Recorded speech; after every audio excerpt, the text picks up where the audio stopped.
नमस्कार दोस्तों, हर्षित द्विवेदी एजुकेशन में आपका स्वागत है। मेरा नाम है Vineet Sagar. State of world population report 2022 के बारे में डिस्कस करेंगे। ये रिपोर्ट पब्लिश करता है यूनाइटेड नेशंस पॉपुलेशन फंड। इस बार रिपोर्ट का टाइटल है seeing the unseen, the case for action in the neglected crisis of unintended pregnancy.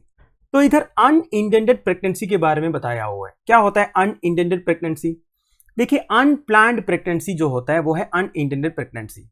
Couples sex करते वक्त कोई कॉन्ट्रासेप्टिव डिवाइसेस नहीं यूज करने की वजह से जब लेडी प्रेग्नेंट हो जाती है उसे आप अनइंटेंडेड प्रेगनेंसी बोल सकते हो। और ये रिपोर्ट के हिसाब से over 60% of unintended pregnancies and in abortion और 45% अबॉर्शन जो होते हैं वो अनसेफ होते हैं, जिसमें 5% to 13% मैटरनल डेथ्स होता है। क्या होता है मैटरनल डेथ्स? मतलब अबॉर्शन करते वक्त जब लेडी का डेथ हो जाता है उसे आप मैटरनल डेथ बोल सकते हो।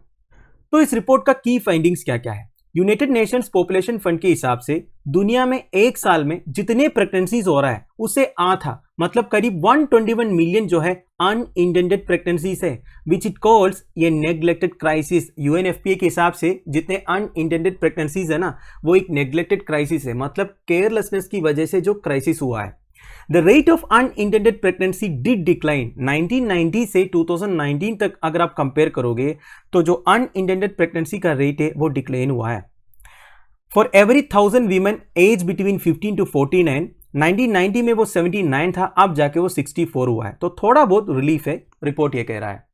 पर रिपोर्ट ये भी कह रहा है total number of women experiencing unintended pregnancies increased about 13%। देखिए, हर 1000 वीमेन का जो रेट है वो कम हुआ है, पर पॉपुलेशन भी तो इंक्रीज हुआ है। अब पॉपुलेशन इंक्रीज होने की वजह से total number of women increase हुआ है 13%। और देखिए, globally an estimated 257 million women जो है प्रेगनेंसी अवॉइड करने के लिए सेफ और modern methods of contraception use नहीं करती है, और nearly a quarter of all women are not able to say not to sex. देखिए, टोटल वीमेन पॉपुलेशन में 1/4 जो है सेक्स के लिए ना नहीं बोल पाती है। इस वजह से भी अनइंटेंडेड प्रेगनेंसीज होते हैं।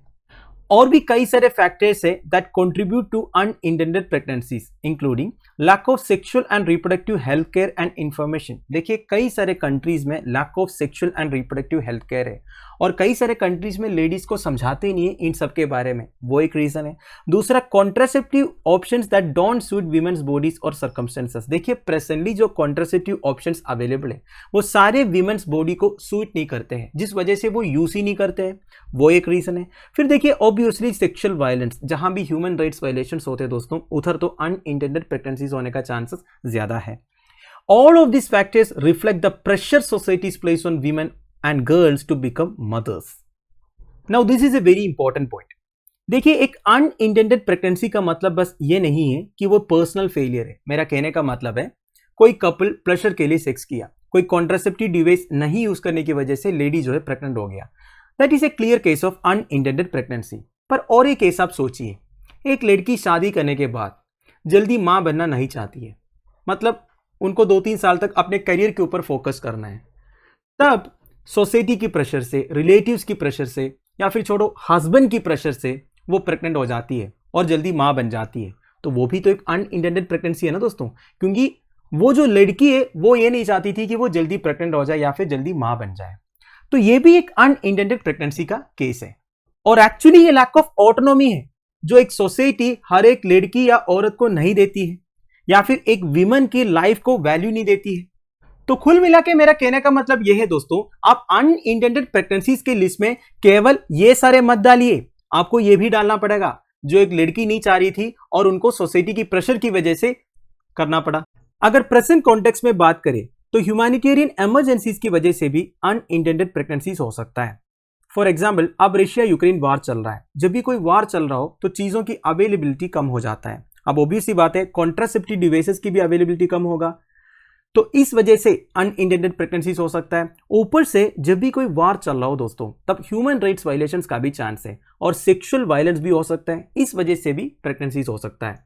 कुछ स्टडी रिपोर्ट से यह पता चला है over 20% of refugee women and girls will face sexual violence. देखिए, दुनिया भर में जितने रेफ्यूजी वीमेन एंड गर्ल्स है उसमें 20% के साथ सेक्सुअल वायलेंस होता है, वो एक स्टडी रिपोर्ट ने कहा था। और अफगानिस्तान के बारे में भी बताया है। 2025 तक अफगानिस्तान में 4.8 मिलियन अनइंटेंडेड प्रेगनेंसीज हो सकता है करके रिपोर्ट कर रहा है as a result of health system disruptions and gender inequality.